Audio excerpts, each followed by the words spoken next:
Guilford County Commissioners lift a controversial COVID mandate.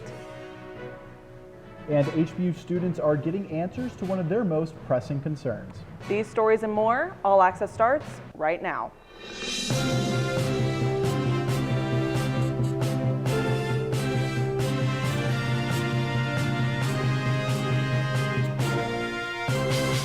Good evening and welcome to this week's edition of HPU All Access. I'm Anna Harris. And I'm Thomas Hart.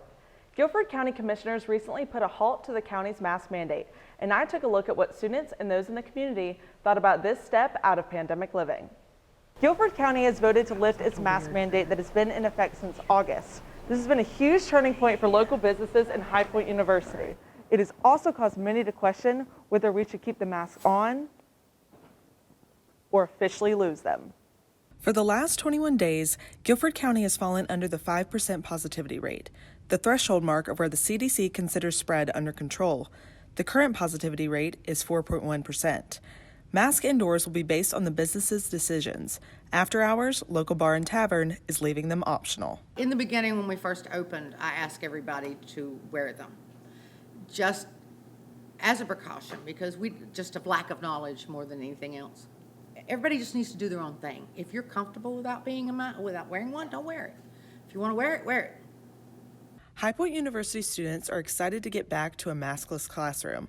However, they still have to think about what they are going to do around the community. The discretion of businesses asking their customers to wear masks is up to them, but if they're not going to ask me to wear a mask, then I'm not going to wear one.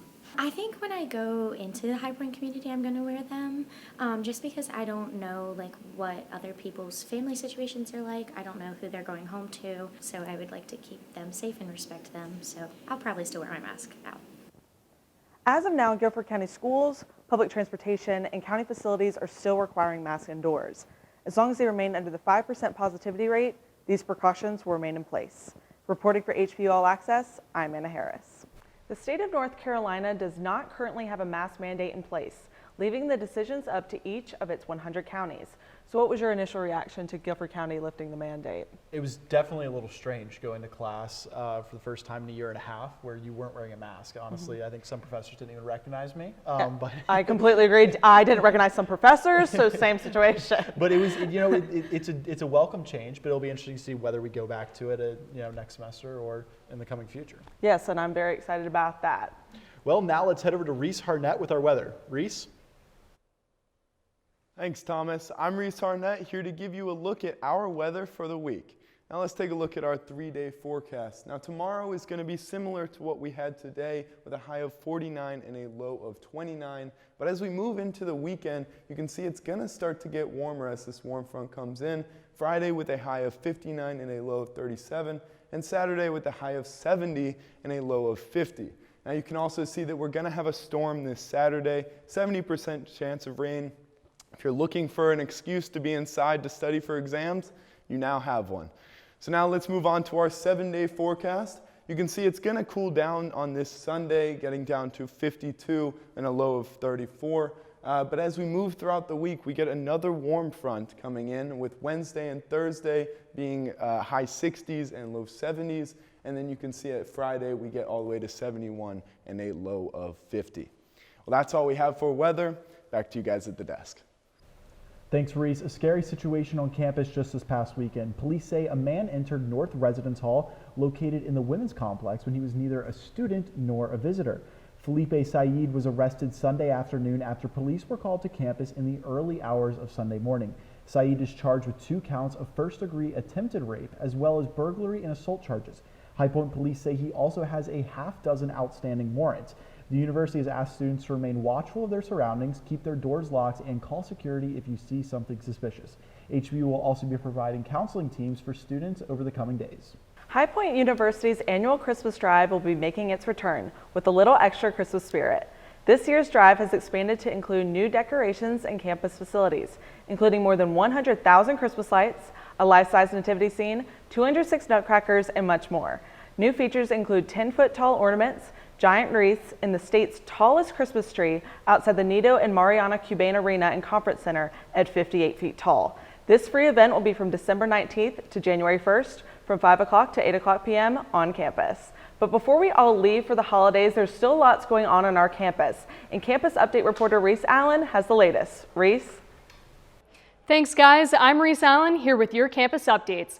If you haven't done so already, before we leave for winter break, you absolutely have to stop by the ice skating rink. It's the best way to have some fun outdoors and get in the holiday spirit. The ice skating rink is open Monday through Friday from 5 to 9 p.m. and on Saturday from 12 to 9 p.m. and Sundays from 12 to 8 p.m. So be sure to check it out with a group of friends. Earlier this week, we had a second annual Winter Wonderland event that included horse-drawn carriage rides, games, giveaways, food, and more. Clubs from across campus were also able to set up booths and recruit members for next semester. Now it's no surprise that next week starts exams, so the campus activities team has put together a few more great events leading into finals week. Coming up on Monday, December 13th, if you need some time to relax after studying, there will be a stress-free zone event in the Slane Student Center from 6 to 8 p.m. where students can decorate ornaments, gingerbread cookies, and participate in other crafts and games. And if that weren't enough, later that night from 9 to 11 p.m., the cafeteria will also be serving a late night breakfast special, so be sure to stop by for some delicious food. And finally, just a final reminder that reading day is on Friday and there will be no classes, so study hard and prepare as final exams start on Saturday, December 11th. To find out when your course exam times are, go to highpoint.edu and search final exam schedule. That's all for campus updates. Over to you, Brooke. Our track and basketball teams had some big success this past week. We'll take a look at some records made in a rivalry won when we come back. Welcome back to All Access. Now let's hear from sports reporter Brooke Ruffin about what's going on in the world of HPU athletics. Brooke? Thank you and good evening. I'm Brooke Ruffin with your All Access Sports Update. What an exciting weekend it was for HPU track and basketball. The Panthers kicked off their indoor track season at Liberty University this past Thursday. A select group of Panthers then traveled to Boston to compete at the Sharon Collier Danville season opener over the weekend. The team racked up many personal bests and wins. In women's track, Lexi Crumpton set a PR and was the second collegiate finisher and third overall in her heptathlon event. And NCAA All-American Sydney Horn finished as a top collegiate finisher in pole vault with a mark of 4.21 meters. In men's track, Paul Gore was not only the top winner in the 60-meter dash, but he also matched a school record time of 6.8 seconds. In exciting news from Beatontown, Hossein Boshrak and freshman Hannah Brookover both smashed records in the 5,000 meter. Hossein ran a time of 14 minutes and 2 seconds to beat Jessie Cherry's time, a time which has been in the record books for over 10 years. Brookover surpassed Zoe Geis's time with 16 minutes and 48 seconds. Next up for the Panthers is the Victoria, Virginia Tech Invite in January. From the track to the court, the Panthers were on the road this past weekend. Men's basketball secured its fourth win of the season, defeating Elon with a score of 83-77. John Michael Wright led the way to victory with a 29-point performance. Other top performances for the Panthers included Zach Austin, who added 20 more points, and Manny Azunabor, who took double digits with 12 points for the team. Women's basketball, unfortunately, got off to a slow start in their first quarter, which resulted in a 70-47 loss to Liberty. Jaden Wrightsell led with 16 points, while Jensen Edwards scored the necessary field goal to assist the Panthers as they trailed 15-1 in the first quarter. Come out and cheer on the Panther basketball team as the women take on the King tomorrow night and the men take on South Carolina State this Friday. And that's all for your All Access Sports Update.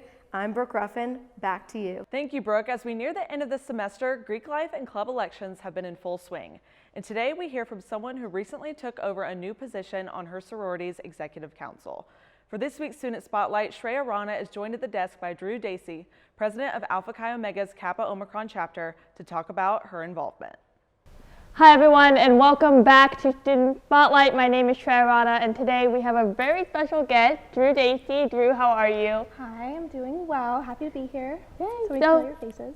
Before you were president, you were VP Philanthropy. Can you talk a little bit more about that role and what you did? Yeah, so that role essentially is in charge of fundraising.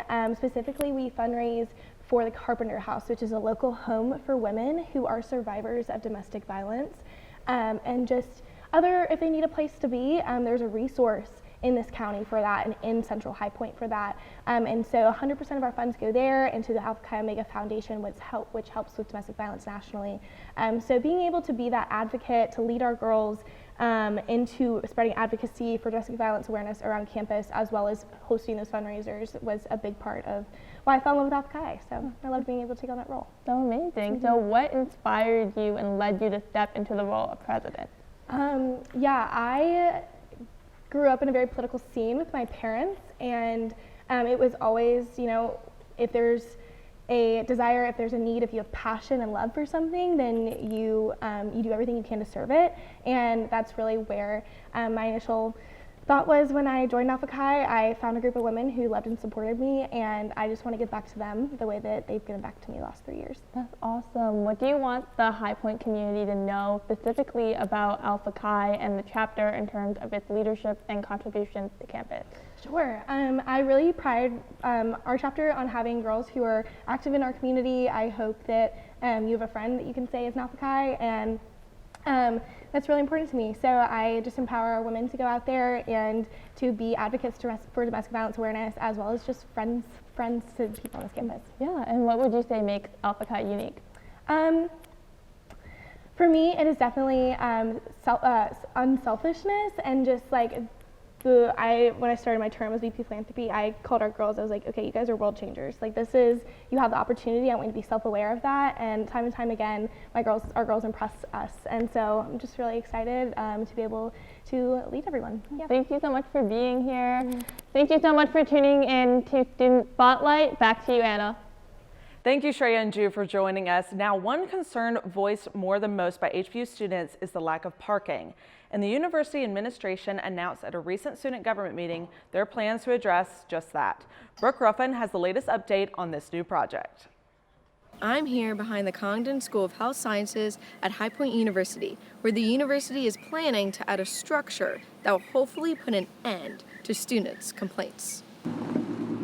When asked what their biggest complaint is about the school, many HPU students will undoubtedly reply with one word: parking. There have been times where it's taken me, I would say, anywhere from 15 minutes to an hour to find a space. And for students like Maddie Beveridge, who make the daily commute to campus, she has to allocate extra time in her schedule to be on time. So what is the solution? A new parking garage. Students will come back to campus next school year, seeing around 1,200 new spaces available to park in.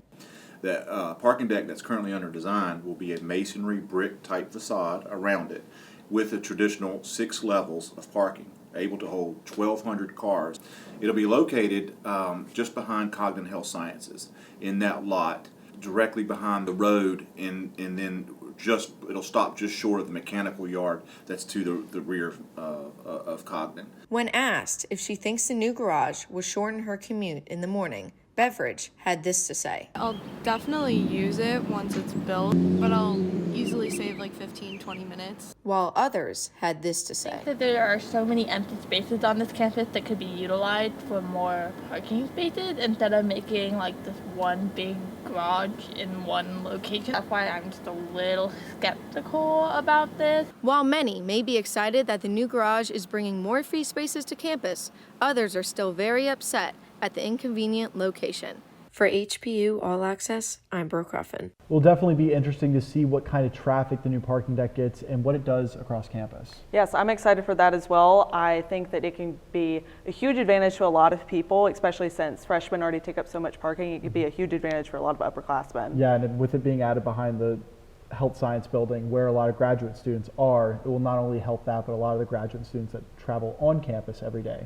I think it will kind of alleviate some of that parking pain that we've had. Yes, of course. The North Carolina Court of Appeals halts candidate filing in the United States House and State House and for Senate races for 2022. 3 lawsuits have been filed challenging the new districts that were approved last month by the General Assembly. Plaintiffs said the maps are racially gerrymandered to help Republicans maintain control of all 3 branches.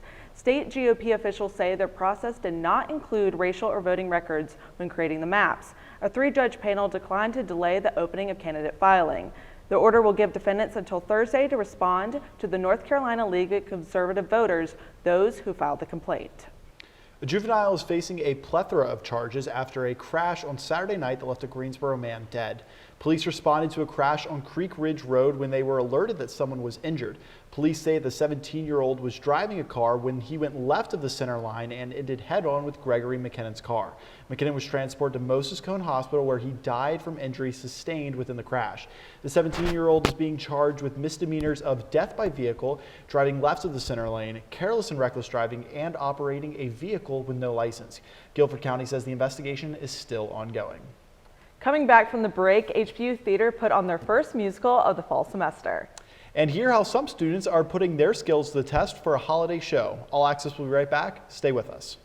Welcome back to All Access. Now, we may not be here on Christmas Eve, but it will look like that to viewers across the U.S. HPU students and community members got to play a special part in making a nationally televised broadcast come to life, right here on the Promenade.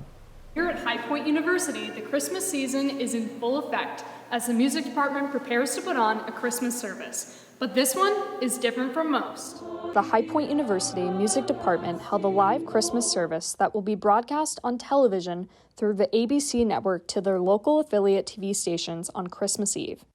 This event showcased a variety of chorus groups on campus who were taught and conducted by Dr. Mark Ashley Foster, chair of the Department of Music and director of choral activities.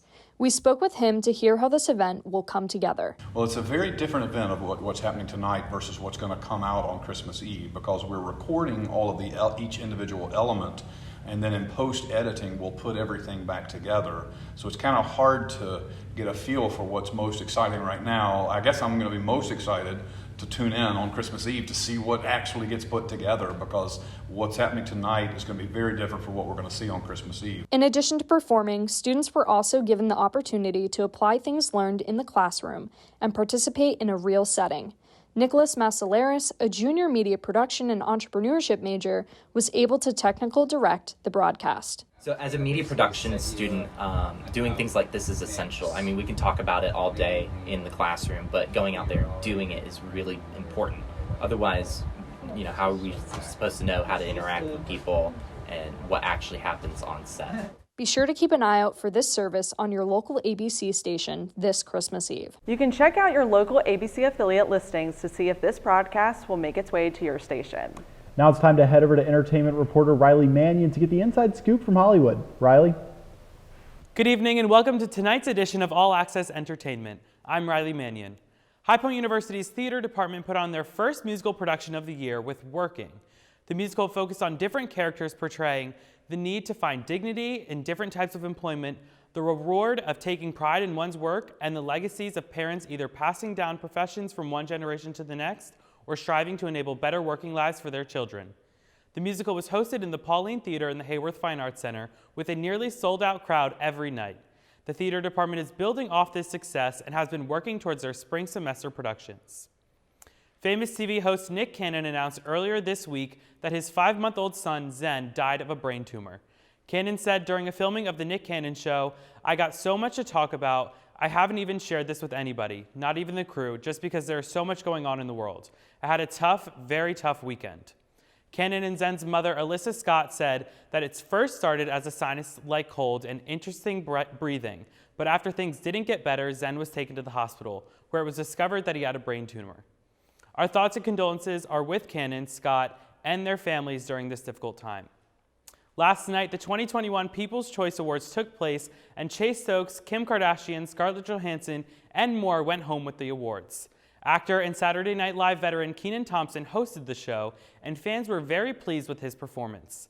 After speaking of performances, Blake Shelton and Her performed, but people can't stop talking about Christina Aguilera's performance after she was honored with the first ever Music Icon Award at the PCAs.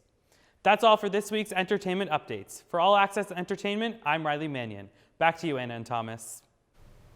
Just 1 week after President Joe Biden tapped into the oil reserves, Canada is now facing its own crisis. Get this. The Canadian leading trade group, Quebec Maple Syrup Producers, is releasing nearly 50 million pounds of its reserve, about half of its emergency stockpile. Quebec produces 73% of the world's supply of maple syrup. The reserve was created to prepare for situations such as these, when there are poor harvest seasons or a spike in demand for maple syrup.